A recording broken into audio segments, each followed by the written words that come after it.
So, the rider aids package upgrades.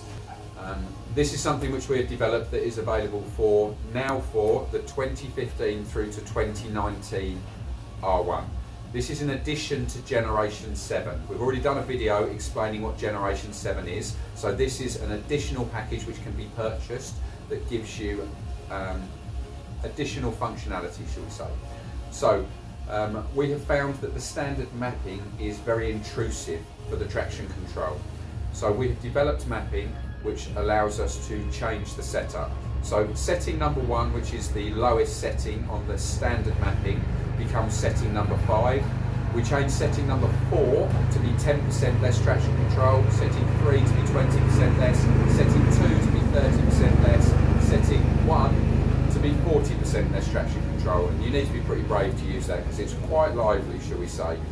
I generally find from my riding that I run 3, sometimes 4, occasionally 2, but generally 3 is where I end up.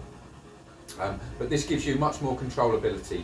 You can actually set the traction control mapping so that it's not so intrusive and allows more control for the rider, shall we say. The second area, which is very important on these bikes as they have such a big problem with wheeling, is lift control. The lift control again is quite,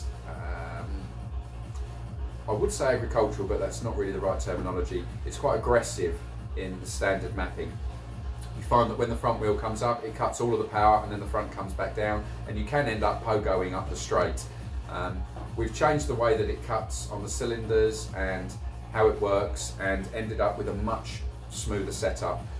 We keep the old setting number 1, which is generally the least intrusive of the mapping setups. We keep that and set it up as number 3, and number 2 and number 1 are both rewritten with different mapping strategies, which gives you a smoother and a more progressive setup for the anti-wheelie. There's also some small changes which have been made to the slide control, and those functionalities together allow you as a racer to get a lot more from your R1 and solves a lot of the problems. Now this is available for both Woolich and Flash Tune. The Flash Tune setup will only allow this at the moment for 2015 through to 2017. The 18 and the 19 bikes, they do not have the functionality which allows us to insert our rider aids package. With Woolich, this is available for 2015 through to 2019, which allows you to have this as an upgrade on top of your Generation 7 mapping, which is already available. So hopefully that explains everything and it all makes sense.